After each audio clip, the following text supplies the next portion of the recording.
Innal hamdalillah nahmaduhu wa nasta'inuhu wa nastaghfiruh wa na'udzu billahi min shururi anfusina wa min sayyiati a'malina. Man yahdihillahu fala mudilla lahu wa man yudlil fala hadiya lahu.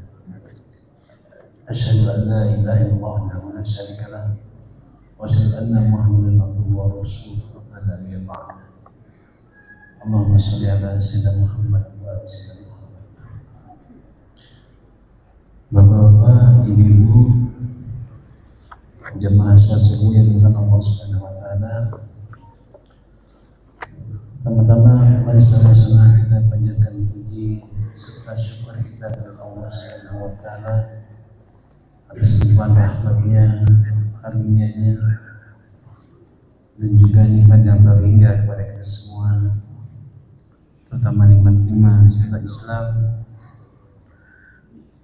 Nikmat juga kita masih diberikan kesehatan yang paripurna, dan juga kita masih diberikan kesempatan hidup dengan diberikan umur panjang oleh Allah Subhanahu wa taala, sehingga kita masih diberikan kesempatan untuk dapat mengisi sisa umur kita dengan beribadah kepada Allah Subhanahu wa taala. Semoga rangkaian ibadah kita khususnya pada subuh hari ini senantiasa diterima oleh Allah Subhanahu wa taala. Amin. Tanpa salawat dan salam semoga tercurahkan kepada junjungan kita Nabi Agung Nabi Muhammad sallallahu alaihi wasallam, juga kepada keluarganya, para sahabatnya, dan para pengikutnya yang setia menjalankan risalah beliau. Semoga kita semua diberikan kekuatan, kesabaran, dan ketaatan untuk mengikuti contoh-contoh yang telah diberikan oleh Nabi Muhammad SAW. Hadirin jamaah yang Allah Subhanahu wa taala, alhamdulillah pada pagi hari ini kita akan melanjutkan kajian subuh kita yang pada subuh kali ini akan diisi oleh Pak Ustaz Dian Abu Sofyan. Insyaallah akan menyampaikan tafsir saja. Tafsir surat apa Ustaz? Ar-Rum ayat 27. Ayat 27. Ayat 27. Jadi jemaah sekalian, mari kita simak pembahasan surat Ar-Rum ayat 27. Semoga Allah memberikan kepahaman kepada kita, dan juga kalau nanti merupakan suatu peringatan atau merupakan suatu perintah juga, kita bisa mengikutinya dengan sebaik-baiknya. Baik jemaah sekalian, kita buka saja kajian pada subuh kali ini dengan sama-sama kita bacakan Al-Fatihah. Yang pertama sekalian kita bermohon kepada Allah, semoga saudara-saudara kita yang saat ini ada terbaring sakit, semoga Allah segera angkat penyakitnya dan segera Allah sembuhkan kesembuhan yang paripurna yang tidak menimbulkan penyakit lainnya. Dan yang kedua, kita bermohon kepada Allah, semoga Allah senantiasa jaga kita semua, keluarga kita, orang tua kita dari segala mara bahaya, dan juga Allah mudahkan kita dalam memperoleh rezeki yang Allah telah tebarkan di muka bumi. Mari kita bermohon kepada Allah, semoga Allah senantiasa mengijabah permohonan kita. Ala dunia maupun salihah. Al-Fatihah.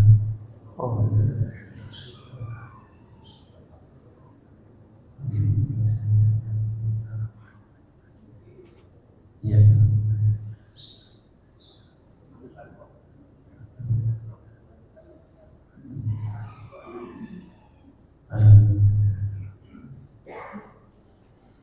Baik, Pak Ustaz, kami persilakan. Bismillahirrahmanirrahim. Assalamualaikum warahmatullahi wabarakatuh. Alhamdulillah, alhamdulillahi rabbil alamin. Nahmaduhu wa nasta'inuhu wa nastaghfiruh wa na'udzu billahi min syururi anfusina wa sayyiati a'malina. May yahdihillahu fala mudhillalah wa may yudlilhu fala hadiyalah. Asyhadu an la ilaha illallah wahdahu la syarikalah wa asyhadu anna Muhammadan abduhu wa rasuluhu la nabiyya ba'dah. Qala Allah Ta'ala fi kitabihil karim, a'udzu billahi minasyaitonir rajim. Bismillahirrahmanirrahim. Ya ayyuhalladzina amanu taqullaha haqqa tuqatih wa la tamutunna illa wa antum muslimun. Bapak Ibu yang dirahmati Allah Subhanahu wa taala, mari kita senantiasa bersyukur atas nikmat yang telah Allah berikan kepada kita. Syukur itu selain ibadah, dia merupakan bentuk pengakuan terhadap kekuasaan Allah Subhanahu wa taala. Pengakuan bahwa segala sesuatu itu berasal dari Allah Subhanahu wa taala. Segala sesuatu yang kita miliki, baik harta, kemudian kesehatan, waktu, kesempatan, ataupun ilmu, itu semuanya berasal dari anugerah Allah Subhanahu wa taala, bukan hasil dari pribadi kita. Maka Allah Subhanahu wa taala tegaskan di dalam surat Al-Furqan ayat kedua, A'udzu billahi minasyaitonir rajim. Allazi lahu mulkus samawati wal ard wa lam yattakhidz walada wa lam yakul lahu syarikun fil mulk. Kata Allah Subhanahu wa taala bahwa Allah yang memiliki segala sesuatu. Allah yang memiliki langit dan bumi, as-samawat wal ard. Walam yattakhidz walada, dan Allah Subhanahu wa taala tidak berhak untuk memiliki anak. Walam yakul lahu syarikun fil mulk, dan Allah Subhanahu wa taala tidak memiliki sekutu di dalam kekuasaan. Kekuasaannya mutlak, kekuasaannya hanya milik Allah Subhanahu wa taala. Wa khalaqa kulla syai'in faqaddarahu taqdira, dan setiap apa yang diciptakan oleh Allah Subhanahu wa taala itu sudah sesuai dengan ukurannya masing-masing.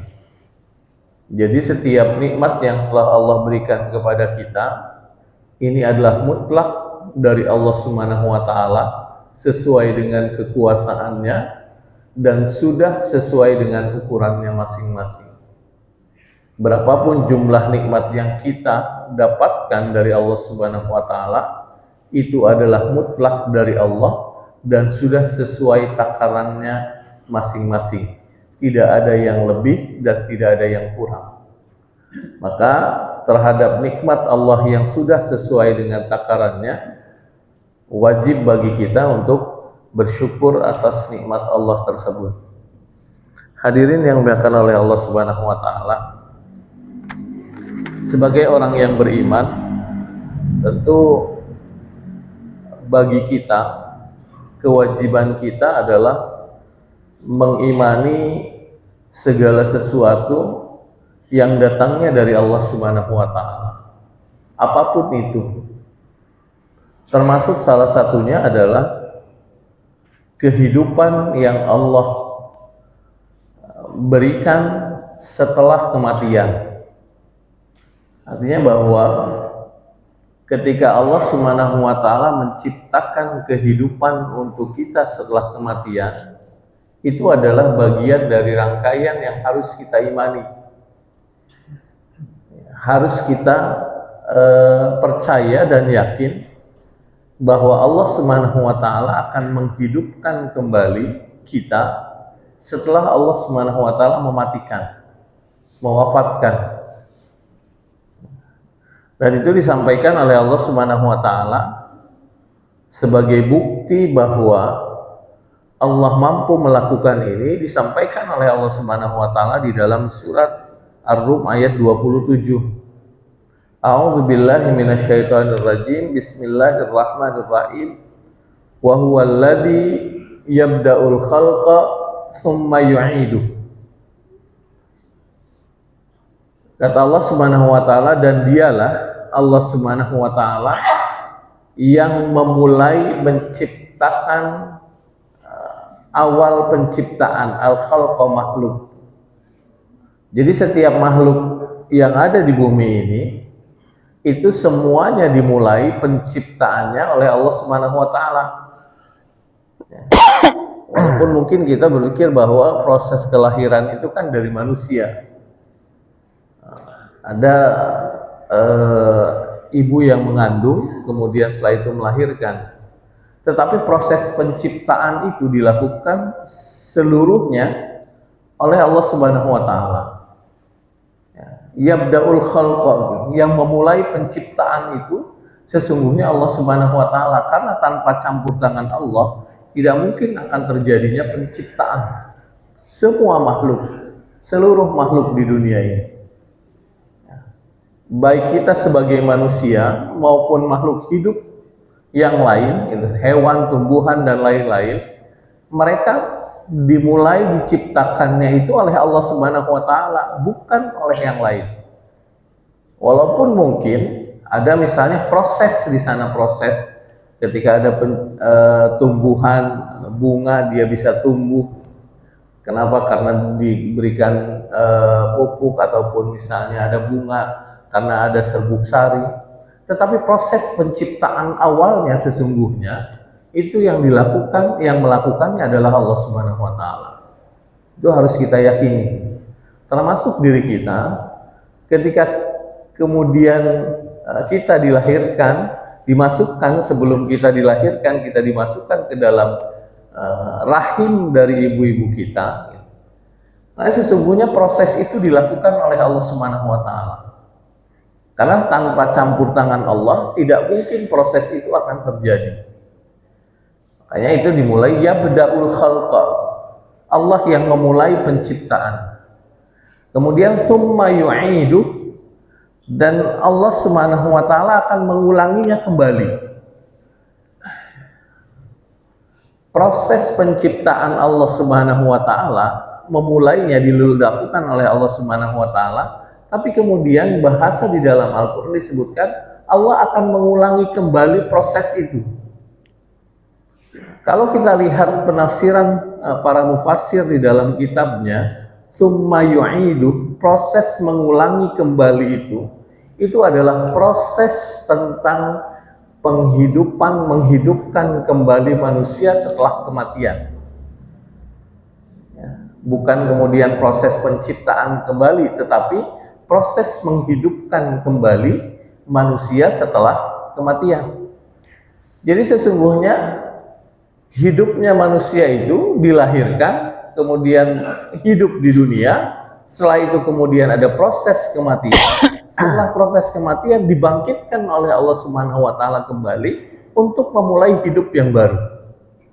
Ya, jadi memulai prosesnya dimulai dari penciptaan oleh Allah Subhanahu wa taala, tapi kemudian dihadirkan oleh Allah Subhanahu wa taala di dalam kehidupan yang baru. Itu tsumma yu'idu, mengulanginya kembali. Wa huwa ahwanu alaih, kata Allah Subhanahu wa taala, dan itu mudah bagi Allah Subhanahu wa taala. Penekanan kata wa huwa ahwanu alaih di sini, mudah bagi Allah Subhanahu wa taala itu kembali tadi kepada proses pengulangan. Artinya mengulangi untuk menghidupkan kembali manusia setelah proses kematian itu sangat mudah bagi Allah Subhanahu wa taala dibandingkan proses penciptaan. Karena secara logika ketika kita mau menciptakan sesuatu, prosesnya sangat rumit kan. Kita saja kalau mau menciptakan, misalnya menciptakan sebuah alat, itu prosesnya rumit, luar biasa. Ya, belum ada diskusi, debatnya dan lain-lain, belum ada yang salahnya. Nah, tapi ketika selesai kemudian alat itu jadi, kemudian alat itu bisa difungsikan, dan setelah itu kita mengulangi kembali, itu akan lebih mudah. Nah, begitupun Allah Subhanahu wa taala ketika menciptakan, menghidupkan kembali manusia setelah proses kematian, itu akan lebih mudah dibanding menciptakan kembali dari awal. Ya, walaupun Allah Subhanahu wa taala sebenarnya mudah bagi Allah menciptakan, tetapi wa huwa ahwanu alaihi ini menegaskan kepada kita semuanya bahwa proses untuk menghidupkan kita kembali setelah kematian itu adalah proses sesuatu yang mudah bagi Allah. Nah, ini harus kita yakini bahwa setiap diri kita setelah nanti diwafatkan oleh Allah itu akan dihidupkan kembali. Nah, proses kehidupan setelah kemudian dibangkitkan kembali oleh Allah Subhanahu wa taala, ini adalah fase di mana penuh dengan pertanggungjawaban. Ini fase untuk dimintai pertanggungjawaban. Kenapa? Karena memang ketika kita dihadirkan kembali oleh Allah Subhanahu wa taala setelah diwafatkan, Allah akan meminta pertanggungjawaban dari kita terhadap apa yang sudah kita lakukan dari kehidupan sebelumnya. Dan nanti di situ akan ada proses bagaimana ditentukan kehidupan kita setelah kematian itu, apakah kehidupan yang baik atau yang buruk. Maka masa-masa ini adalah masa di mana penuh dengan pertanggungjawaban kita kepada Allah Subhanahu wa taala. Allah berfirman di dalam surat Az-Zalzalah, "Faman ya'mal mithqala dzarratin khairan yara, wa may ya'mal mithqala dzarratin syarran yara." Ya, barang siapa yang melakukan setiap amal perbuatan yang baik, walaupun amal itu beratnya ataupun nilainya hanya sebesar biji yang paling kecil, maka Allah Subhanahu wa taala akan melihat, akan membalas. Yarahu itu bahasanya melihat, akan membalas dan akan meminta pertanggungjawaban. Jadi bahasanya seperti itu di dalam Al-Qur'an, bahwa setiap amal perbuatan kita, sebesar apapun amal kebaikannya, itu akan dibalas oleh Allah Subhanahu wa taala. Dan akan dimintai pertanggungjawaban. Lalu kemudian wa may ya'mal mithqala dzarratin syarran yara. Dan barang siapa yang melakukan amal keburukan, ketika keburukan itu sebesar sekecil apapun keburukan, maka Allah juga akan membalasnya. Allah akan membalasnya, Allah akan meminta pertanggungjawabannya. Nah, jadi setelah fase kematian, itu Allah Subhanahu wa taala hidupkan kembali kita, maka kemudian Allah akan meminta pertanggungjawaban. Setelah meminta pertanggungjawaban, maka Allah akan balas. Ya. Jadi amal-amal kita selama di dunia akan diminta pertanggungjawaban sekecil apapun amal itu perbuatannya. Ya. Kalau kita punya tangan, maka akan diminta pertanggungjawabannya tangan kita digunakan untuk apa. Nah, kalau kita punya mata, maka akan diminta pertanggungjawabannya oleh Allah, mata kita digunakan untuk apa di dunia. Maka itu semuanya akan diminta pertanggungjawaban. Akan hari ini kita melakukan apa akan ditanya oleh Allah Subhanahu wa taala. Termasuk duduknya kita hari ini. Oh, hari ini si fulan ini duduk misalnya di majelis ilmu, maka akan diminta pertanggungjawabannya oleh Allah Subhanahu wa taala, diperlihatkan ini hasilnya amalnya. Apakah kemudian kita duduk di majelis ilmu itu dengan ikhlas, dengan sukarela karena ingin mencari ilmu, itu juga akan diminta pertanggungjawaban. Jadi seluruh amal-amal perbuatan kita akan diminta pertanggungjawabannya oleh Allah Subhanahu wa taala. Di dalam surat yang lain,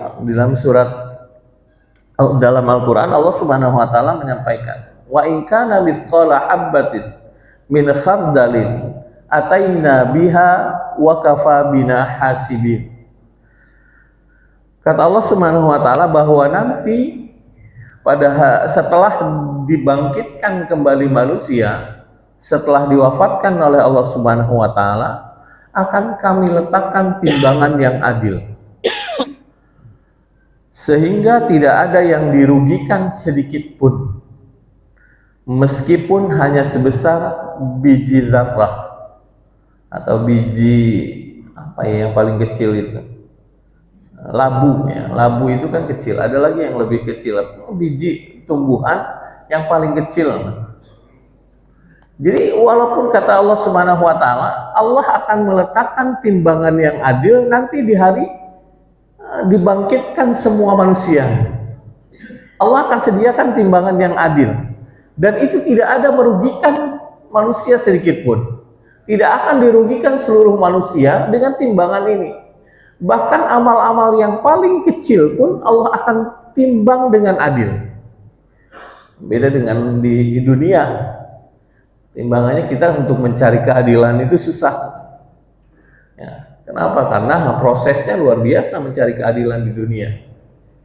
Ya, kalau kita mau cari keadilan ke si A, ternyata biasanya yang didahulukan bukan pertimbangannya secara syariat, tetapi pertimbangannya secara emosional. Makanya kenapa kemudian hakim itu kalau memutuskan perkara, kalau dia benar, maka Allah akan janjikan dia surga.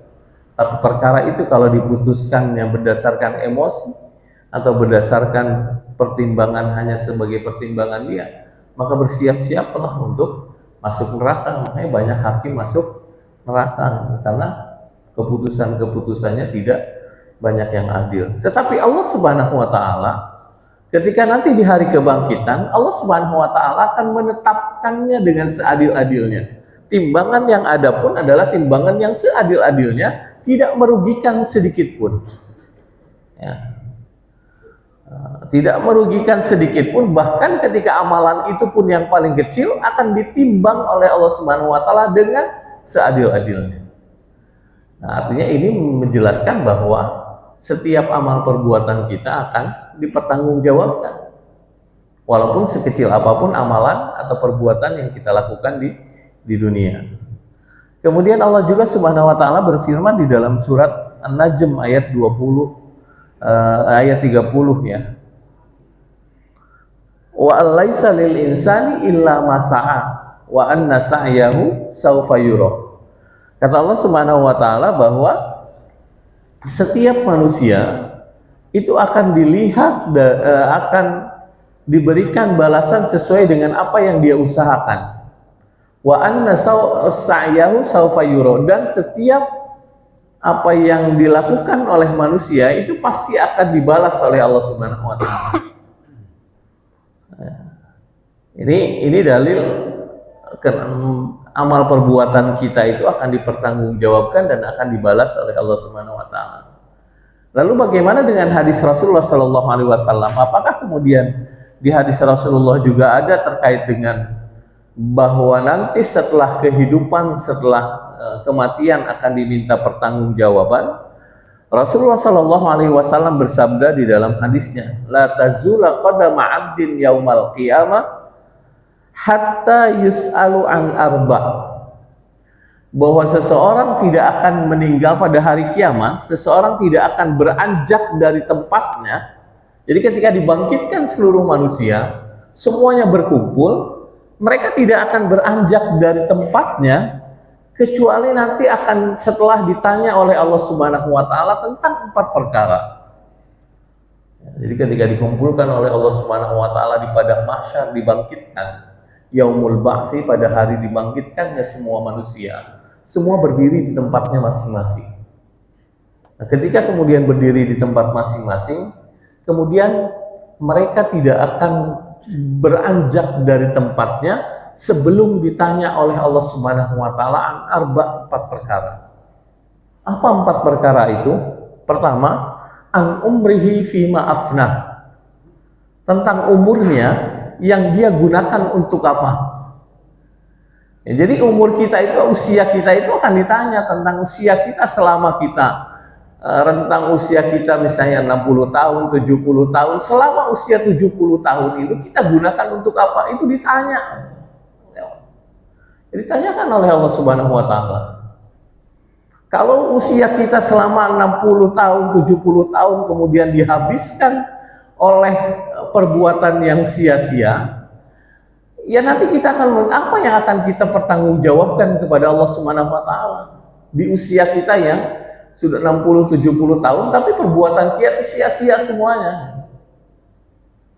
Karena kan akan ditanya oleh Allah Subhanahu wa taala. Ketika sudah ditanya oleh Allah Subhanahu wa taala kita tidak bisa menjawab, maka dipersaksikan kepada seluruh manusia pada saat itu, ini loh umurnya yang engkau lakukan selama di dunia, ini yang dilakukan.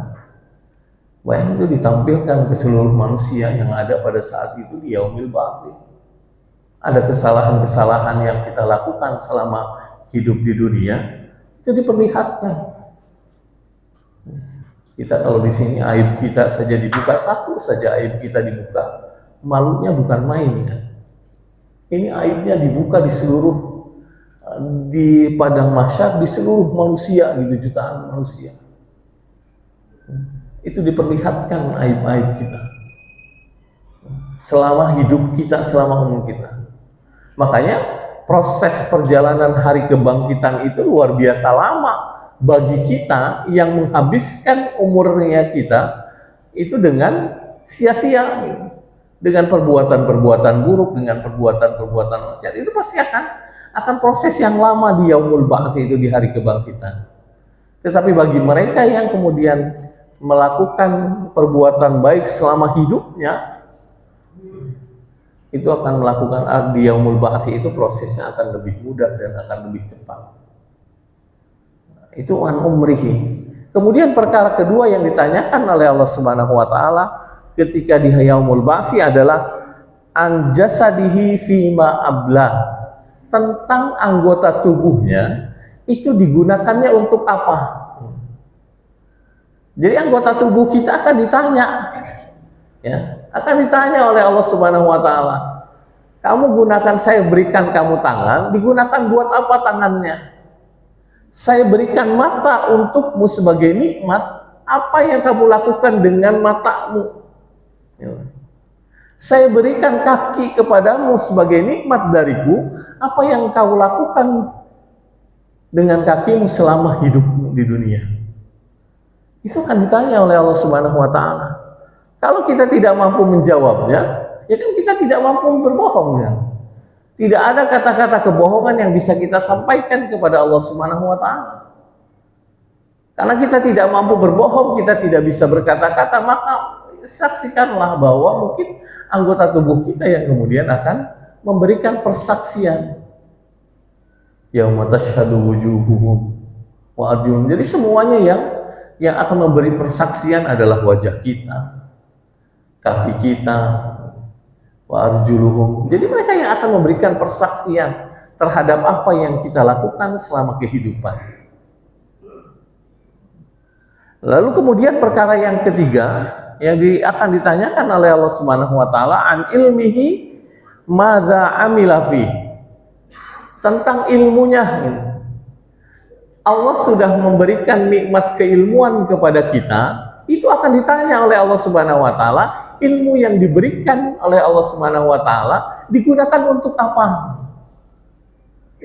Ya. Jadi kalau ilmunya digunakan untuk menipu orang, ilmunya digunakan untuk melakukan maksiat, ya siap-siap pertanggungjawabannya akan luar biasa yang Allah berikan ini. Makanya setiap ilmu yang kita miliki gunakan untuk kemanfaatan, karena itu akan ditanya bukan hanya ilmu agama, tetapi Allah Subhanahu wa taala sudah memberikan masing-masing kita kadar keilmuannya kan sudah diberikan oleh Allah. Ada yang ahli di bidang teknologi, ada yang ahli di bidang keuangan atau manajemen dan lain-lain. Masing-masing punya keahlian. Nah, keahlian ini akan ditanya oleh Allah Subhanahu wa taala.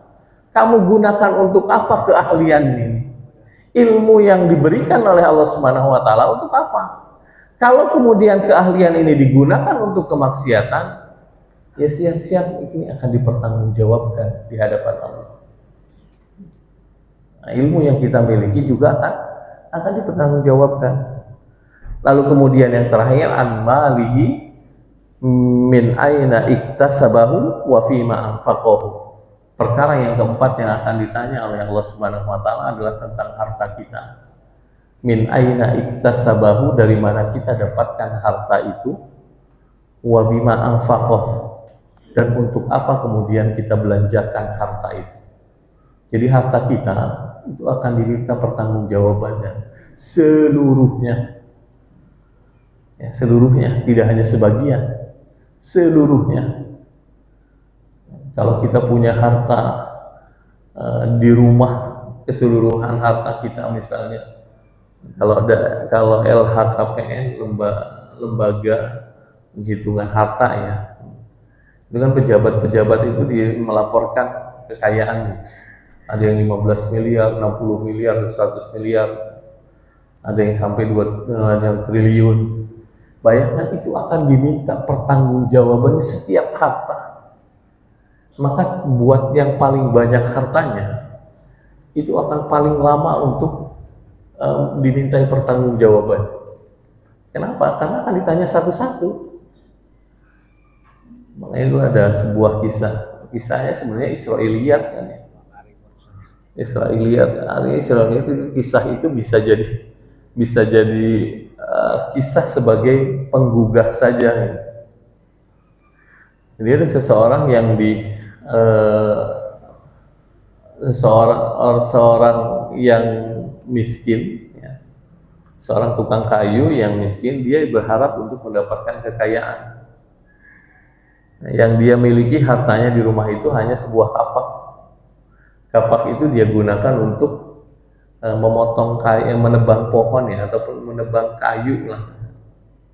Itu digunakan untuk pekerjaannya.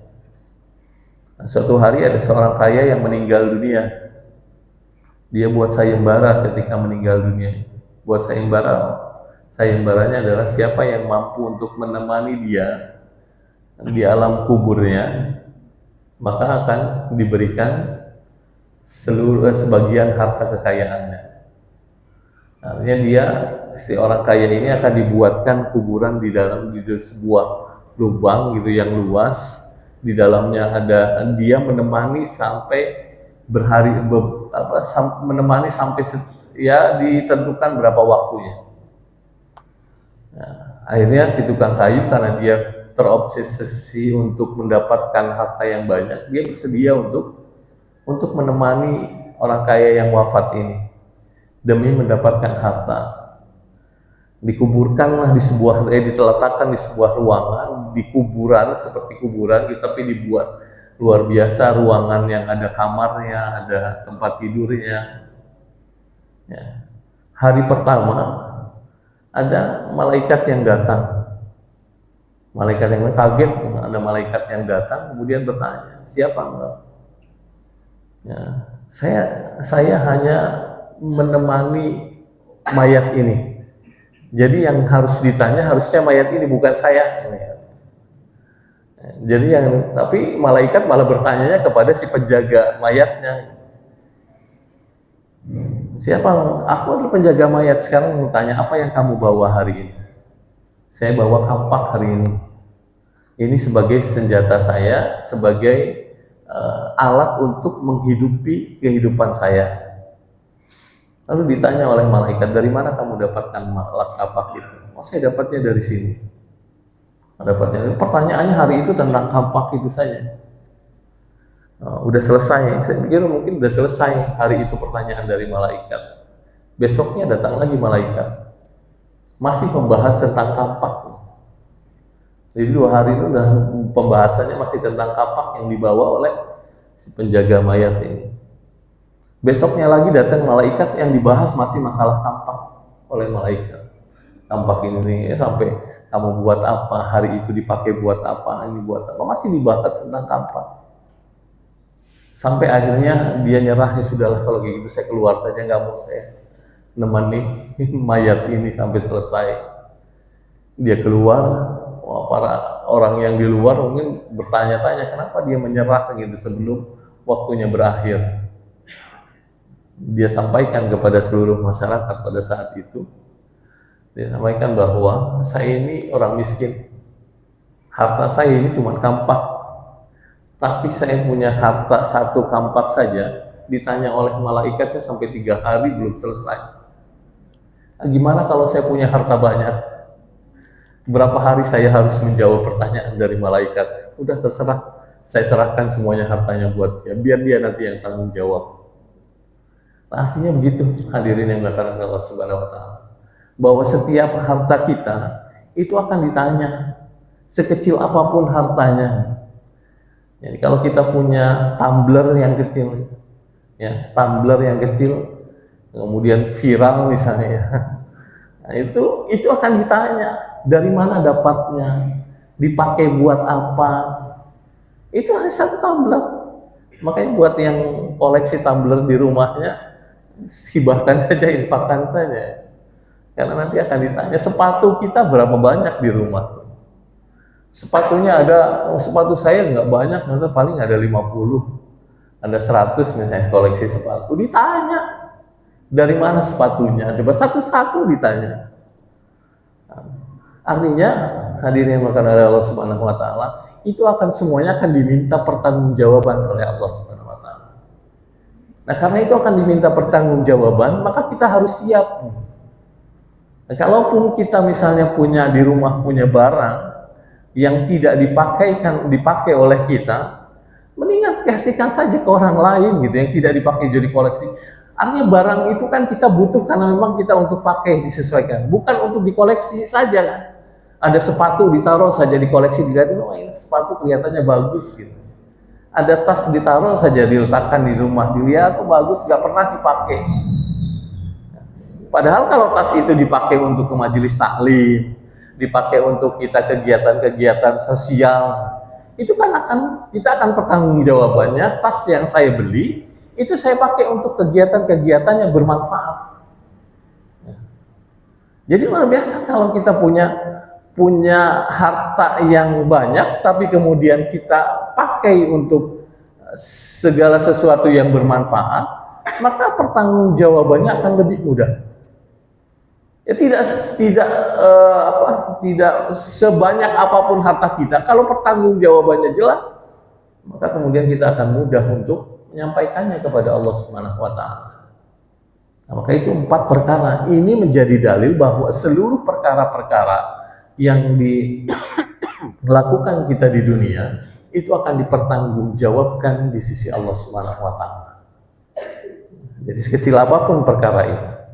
Nah, hadirin yang dimuliakan oleh Allah Subhanahu wa taala, seluruh catatan-catatan amal perbuatan kita di dunia itu akan dipertanggungjawabkan kepada Allah Subhanahu wa taala di yaumil ba'tsi, dan seluruh catatan itu dikumpulkan di dalam sebuah buku. Makanya disebut dengan suhuf. Nah, suhuf itu adalah lembaran-lembaran yang dikumpulkan. Ya. Lembaran-lembaran itu dikumpulkan menjadi sebuah buku yang nanti akan disampaikan kepada kita. Ini buku perjalanan hidupmu di dunia. Nah, kata Allah Subhanahu wa taala di dalam surat Al-Qamar ayat 52 dan 53, wa kulla syai'in fa'aluhu fi zubur. Dan segala sesuatu yang engkau lakukan di dunia, fa'alu itu yang engkau kerjakan, segala sesuatu yang telah engkau kerjakan di dunia, fi zubur, Allah akan kumpulkan catatan-catatan pekerjaanmu itu fi zubur, di dalam sebuah kitab. Nah, zubur itu dalam sebuah catatan-catatan itu dikumpulkan dalam sebuah kitab. Zabur juga kan kitab, ini fi zubur. Wa kulla saghiri wa kabiri mustatar, dan segala yang kecil ataupun yang besar itu nanti pun akan masuk ke dalam zubur itu, dalam kumpulan catatan-catatan itu. Jadi segala sesuatu perkara yang besar ataupun kecil yang pernah kita lakukan, semuanya akan terkumpul dan masuk di dalamnya. Nah, itu catatan-catatan itu dikumpulkan semuanya. Kemudian Allah juga Subhanahu wa taala berfirman di dalam di dalam Al-Quran, ya, surat Al-Isra, Allah menyampaikan, Iqra kitabaka kafa binafsikal yauma 'alaika hasiba. Kata Allah Subhanahu wa taala, bacalah kitabmu. Kitab apa? Kitab pertanggungjawaban amalmu. Bahasa yang disampaikan oleh Allah Subhanahu wa taala adalah kitab. Jadi pertanggungjawaban yang kita lakukan selama di dunia dibahasakan oleh Allah dalam bentuk kitab, berarti seluruh catatan-catatan amalnya dikumpulkan dalam bentuk kitab.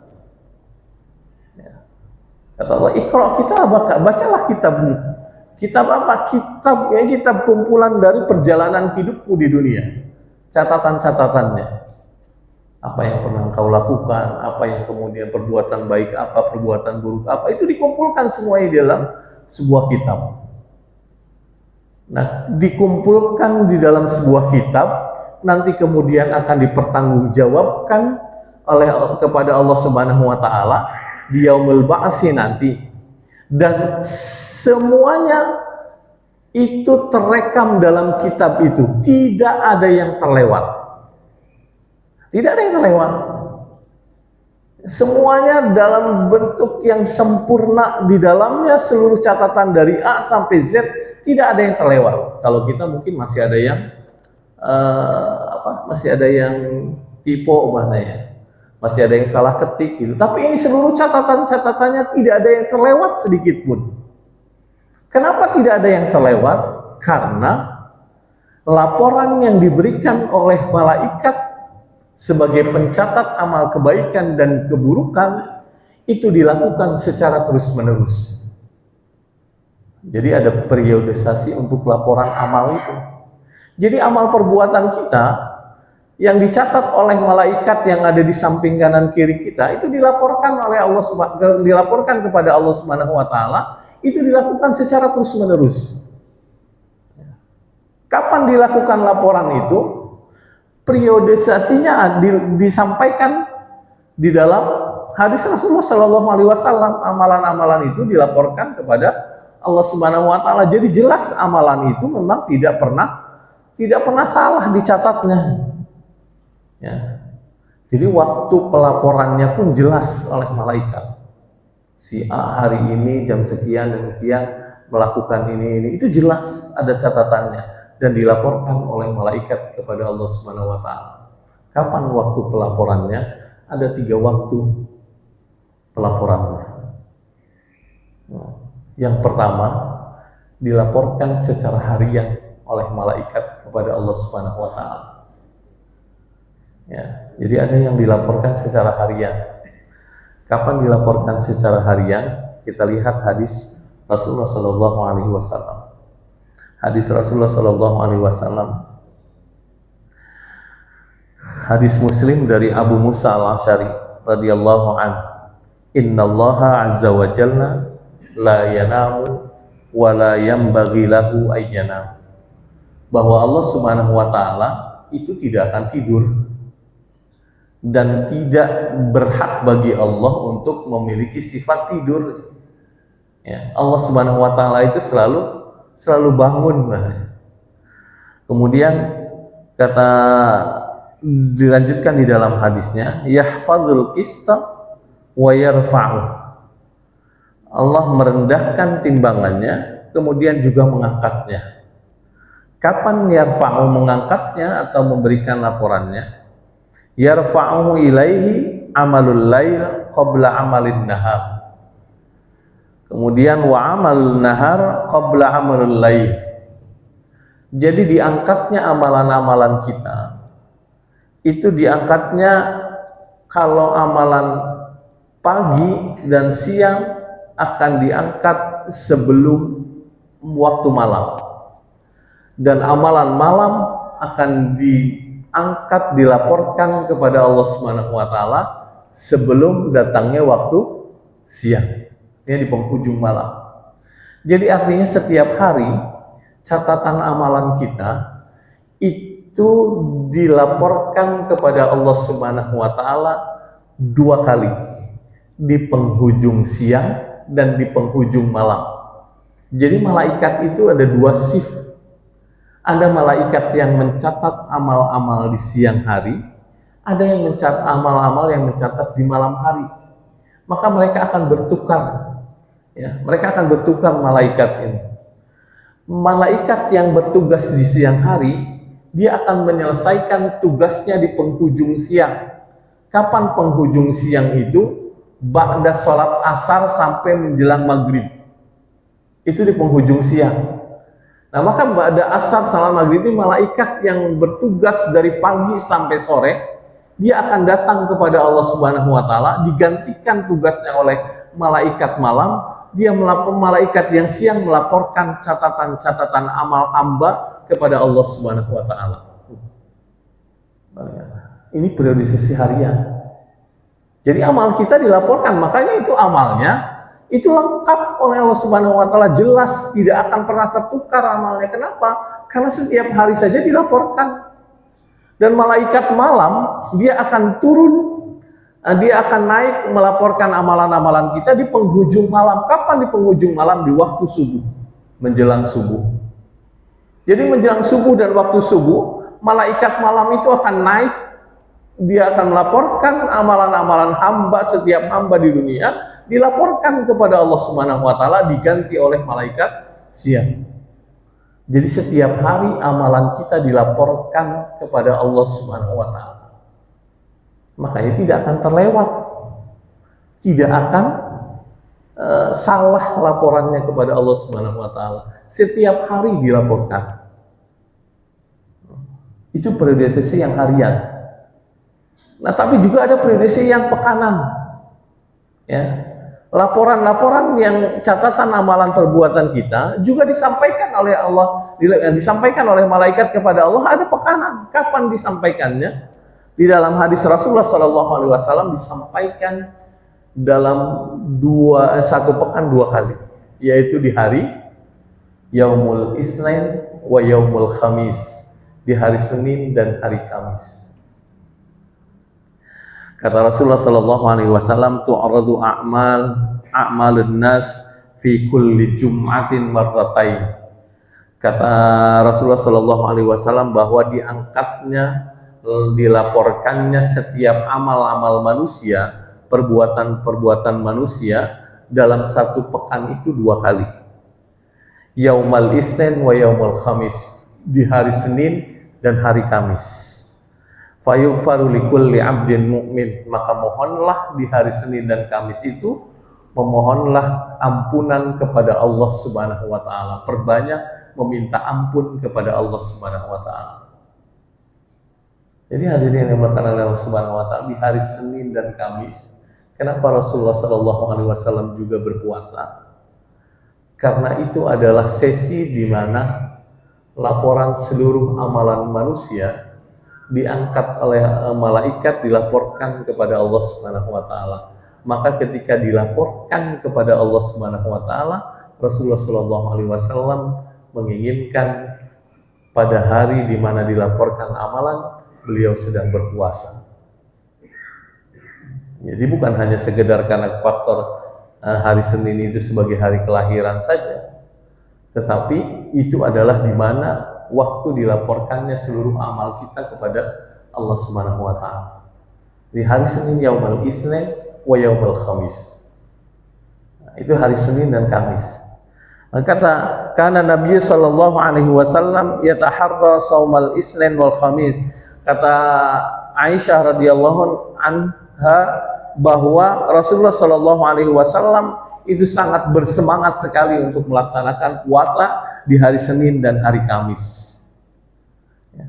Jadi dalam hadisnya dijelaskan Rasulullah itu sangat semangat untuk berpuasa di hari Senin dan hari Kamis. Kenapa? Karena memang sedang fasenya di mana, sesinya di mana pada saat itu laporan amal-amal kita sedang dilaporkan oleh malaikat kepada Allah Subhanahu wa taala. Itu yang periode pekanan. Jadi tidak pernah salah. Ada periode harian, periode pekanan, ini nggak pernah salah. Nah, ada juga periode tahunan. Periode tahunan itu semua kumpulan-kumpulan amalan kita selama 1 tahun dilaporkan oleh malaikat kepada Allah Subhanahu wa taala. Kapan periode tahunan itu? Yaitu di bulan Sya'ban. Bulan Sya'ban ini yang bulan di mana kita sedang berada di dalamnya. Ya. Bulan Sya'ban itu adalah bulan diangkatnya amal-amal kita selama 1 tahun, dilaporkan kepada Allah Subhanahu wa taala. Ya, hadis Rasulullah sallallahu alaihi wasallam, dzalika syahrun. Ketika menyampaikan tentang bulan Sya'ban, Rasulullah sallallahu alaihi wasallam menyampaikan dzalika syahrun yaghfulun nasu anhu. Kata Rasulullah sallallahu alaihi wasallam, bulan Sya'ban itu adalah bulan di mana banyak manusia lalai terhadapnya. Didahului oleh dengan pernyataan seperti itu oleh Rasulullah. Kenapa manusia banyak yang lalai dengan bulan Sya'ban? Karena bulan Sya'ban ini diapit oleh 2 bulan yang mulia. Yang pertama bulan Rajab sebagai bulan haram. Yang kedua bulan Ramadan sebagai bulan yang penuh berkah. Jadi ada bulan mulia dan bulan berkah, di tengah-tengahnya ada bulan Sya'ban. Maka ketika sesuatu diapit oleh 2 sesuatu yang mulia dan penuh berkah ini, banyak manusia yang lalai terhadap bulan ini. Rasulullah Shallallahu Alaihi Wasallam saja sudah menyampaikan dari jauh-jauh hari, banyak manusia yang lalai di bulan Sya'ban. Dzalika syahrun yaghfulun nasu an. Banyak yang lalai di bulan Sya'ban. Padahal ini adalah bulan di mana diangkatnya seluruh amal. Dilanjutkan di dalam hadisnya Rasulullah Shallallahu Alaihi Wasallam, ini bulan baina Rajab wa Ramadan, di antara bulan Rajab dan Ramadan, wa huwa syahrun turfa'u fihil a'mal ila rabbil alamin. Padahal ini adalah bulan di mana diangkatnya seluruh amal-amal perbuatan kita, dilaporkannya seluruh amal perbuatan kita kepada Allah Subhanahu wa taala. Jadi ditegaskan saja oleh Rasulullah SAW, ditegaskan seperti itu. Banyak manusia yang lalai, padahal sudah jelas bahwa bulan Sya'ban ini adalah bulan di mana pelaporan tahunan seluruh amal perbuatan kita kepada Allah Subhanahu wa taala. Jadi selama setahun apa yang sudah kita lakukan itu semuanya dilaporkan oleh malaikat kepada Allah Subhanahu wa taala.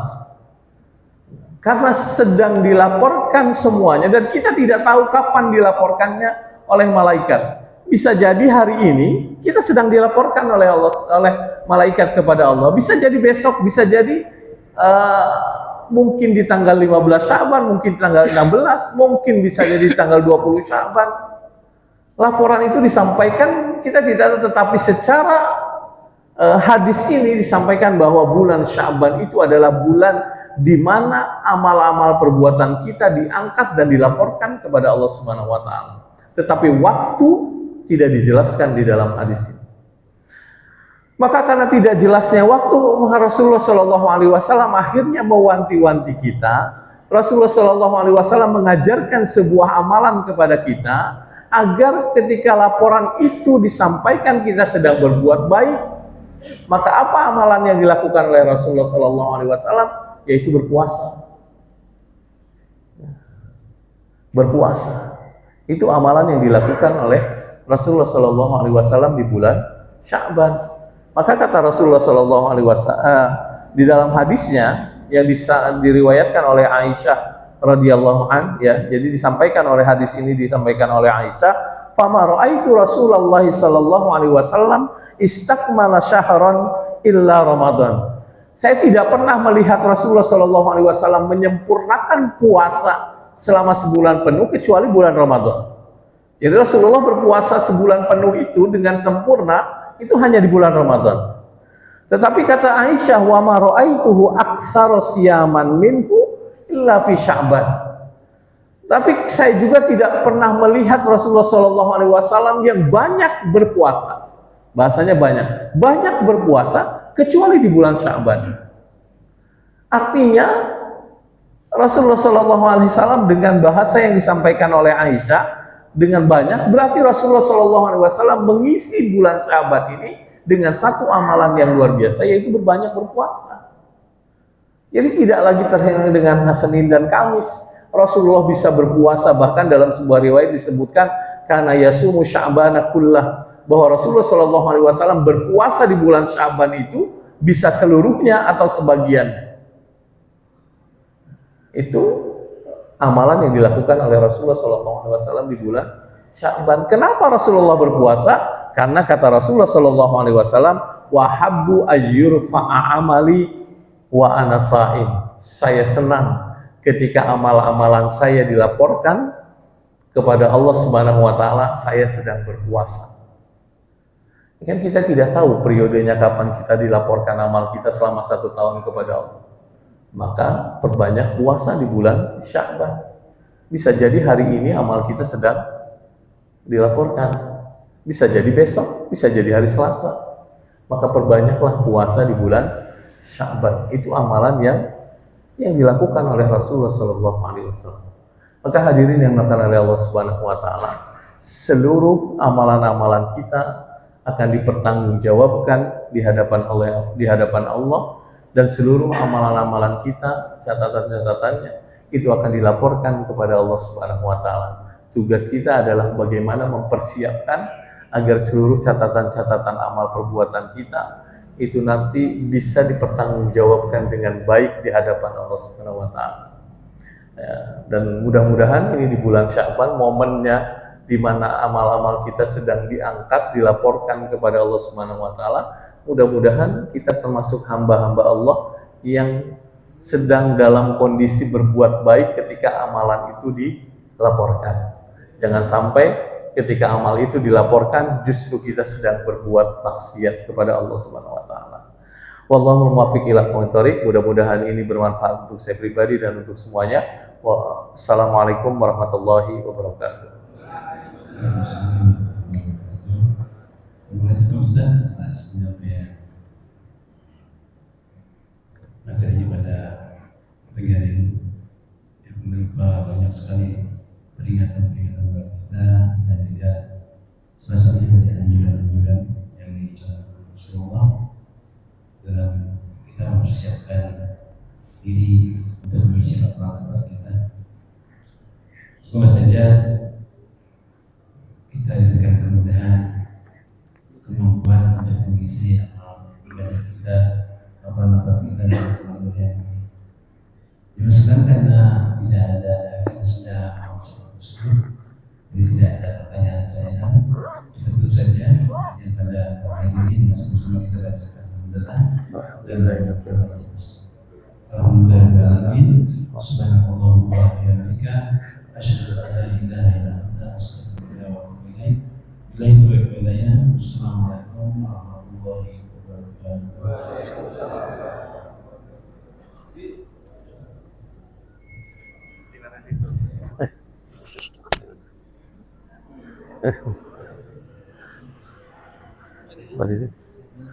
Saya yang jadwal